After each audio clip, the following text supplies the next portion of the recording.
Salam sejahtera.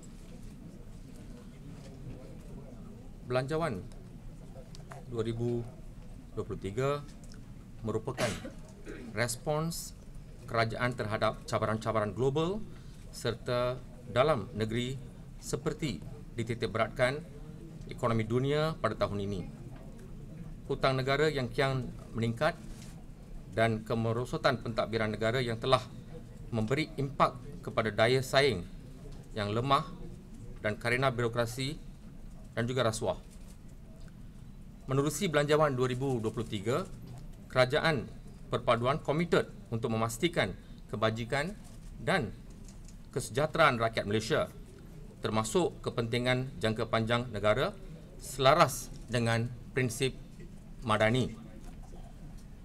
Kementerian Sumber Manusia menyambut baik pembentangan Belanjawan 2023 yang selaras dengan prinsip madani ini. Ternyata komitmen Kerajaan Perpaduan jelas dalam memastikan kesejahteraan dan kemakmuran rakyat terus diberi keutamaan manakala agenda pertumbuhan ekonomi negara terus diperkasa dan diberi sokongan. Berteraskan nilai-nilai madani, Belanjawan 2023 dijangka dapat memacu pertumbuhan industri dan memberi manfaat kepada pemegang taruh. Ini melalui inisiatif yang baru diumumkan oleh Yang Amat Berhormat Perdana Menteri. Peruntukan yang diberikan kepada Kementerian Sumber Manusia adalah RM1.4 bilion berbanding dengan tahun 2022 iaitu sebanyak 1.3 bilion. Dalam Belanjawan 2023, antara fokus utama Kementerian Sumber Manusia adalah untuk mengurangkan pengangguran terutamanya dalam kalangan wanita, belia dan golongan rentan. RM187 juta disediakan di bawah Perkeso sebagai insentif kepada majikan yang menggaji sekurang-kurangnya 17,000 graduan TVET, 24,000 pekerja gig serta 40,000 pencari kerja dengan tumpuan kepada golongan mudah terjejas seperti OKU dan gelandangan. Untuk menggalakkan wanita kembali bekerja, geran bersamaan 80% daripada nilai gaji bulanan akan diberikan kepada wanita yang kembali bekerja selepas bersalin dengan peruntukan lebih RM290 juta setahun. Kementerian Sumber Manusia menyambut baik kebijakan baru untuk bekerjasama dengan industri bagi pelaksanaan TVET. Ini akan menghasilkan graduan TVET yang memenuhi keperluan industri dan berupaya meraih pendapatan yang lebih tinggi. Kementerian Sumber Manusia akan terus menyokong anak muda untuk meningkatkan keupayaan dan skill melalui antaranya tanggungan bayaran latihan kepada majikan, insentif pembelajaran untuk pekerja gig dan program latihan kemahiran di bawah HRD Corp. Kami juga menyambut baik pengalaman Saim Dabi melalui penambahbaikan persekitaran pekerjaan melalui otomasi dan dibayar gaji sekurang-kurangnya RM3,000. Ini adalah perkembangan yang positif ke arah mengurangkan kebergantungan kepada tenaga kerja asing dan pada masa yang sama memastikan pekerjaan dengan pendapatan yang setimpal. Skim Latihan Dual Nasional SLDN di bawah Jabatan Pembangunan Kemahiran JPK akan diteruskan dengan peruntukan sebanyak RM50 juta melibatkan 8,000 pelatih. Dari aspek perlindungan sosial, kerajaan akan menanggung 80% daripada nilai caruman per keso untuk golongan bekerja sendiri. Program saringan kesihatan per keso juga ditambah baik sebagai langkah awal mengesan dan mencegah penyakit kritikal. Dalam Belanjawan 2023, kerajaan juga menjaga kepentingan kaum India melalui peruntukan sebanyak RM100 juta kepada mitra untuk pembangunan sosioekonomi kaum India. Selain daripada itu, RM30 juta juga disediakan di bawah program SPUMI untuk usahawan India tekun.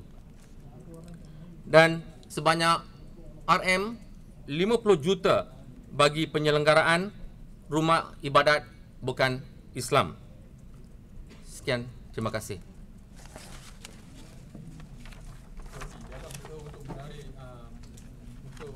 Untuk menarik golongan orang untuk bekerja dalam sektor berteknologi tinggi, kerana sebelum ni ada ahli parlimen yang berungut, ada syarikat yang mampu bayar, tapi diorang susah untuk mencari kerja untuk bekerja dalam sektor berteknologi tinggi. Dan ada yang mencadangkan supaya kerajaan mungkin menimbangkan untuk memperkenalkan gaji minimum untuk attract ataupun untuk tarik mereka ini bekerja dalam sektor berteknologi tinggi. Memang sekarang gaji minimum yang telah ditetapkan adalah sebanyak RM1,500. Saya memahami bahawa gaji 1,500 ini adalah gaji minimum yang tidak boleh dianggap sebagai gaji muktamad. Memang untuk pekerja-pekerja ataupun orang yang mencari pekerja dalam bidang teknologi tinggi ini, mereka akan mengharapkan untuk mendapat gaji yang lebih tinggi. Jadi memang pada ketika ini gaji untuk pekerja-pekerja ini ditetapkan oleh pasaran itu sendiri. Dan saya yakin bahawa dalam jangka masa pertengahan dan juga dalam jangka masa panjang, gaji yang ditetapkan oleh pasaran ini akan sedikit demi sedikit akan meningkat. Sebabnya kalau kita tidak menaikkan gaji kepada pekerja-pekerja, maka kita akan kehilangan pekerja mahir kita.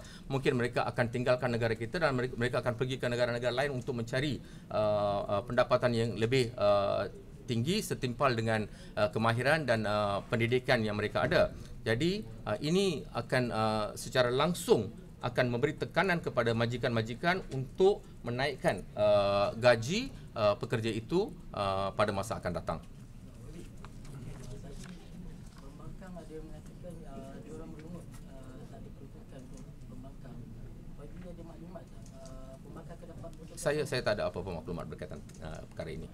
Okay. YB, you mentioned about the high skill workers going, they will leave for better pay and all that. Are there any measures under your ministry for Yeah. short term or long term? Memang banyak usaha-usaha yang telah diambil oleh kerajaan di bawah Kementerian Semua Manusia, terutamanya oleh satu agensi Talent Corp.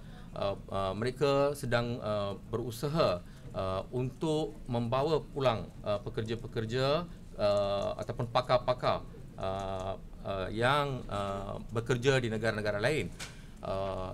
Jumlahnya adalah agak besar dan memang banyak inisiatif yang sedang diambil untuk membawa mereka balik ke negara kita, walaupun terdapat banyak kekangan-kekangan tertentu untuk membawa mereka pulang. Tetapi inisiatif telah diambil oleh Talent Corp untuk membawa mereka balik ke negara ini. Tetapi pada masa yang sama, kami juga sedang mencari kaedah-kaedah atau mekanisme yang terbaik untuk memastikan bukan saja kita membawa mereka yang keluar masuk semula ke negara kita, tetapi kita juga nak pastikan tenaga-tenaga pakar dan juga mereka-mereka yang mempunyai kemahiran dan pendidikan tinggi supaya mereka tidak meninggalkan negara kita. Kita mahu mengelakkan brain drain ini berlaku. So, antara mekanisme itu adalah penawaran gaji yang lebih Ya. Ya, itu adalah satu daripada kaedah sebab gaji merupakan satu daripada faktor penentu untuk mereka tidak keluar daripada negara kita. Jadi saya juga menyarankan kepada majikan-majikan supaya memastikan untuk kita mengekalkan tenaga pakar, mereka yang mempunyai kemahiran dan juga mempunyai pendidikan yang tinggi supaya tidak meninggalkan negara kita. Maka gaji adalah satu daripada faktor yang perlu diberi titik beratkan oleh semua majikan. Terima kasih. Wadi, berkenaan insentif kepada majikan tu, berapa banyak majikan yang dijangka menerima manfaat daripada 45 juta? Jumlah majikan tu saya belum ada statistik pada ketika ini, tetapi saya boleh dapatkan statistik itu kemudian. Ya. Alright. Alright, thank you. Alright. Terima kasih. Alright.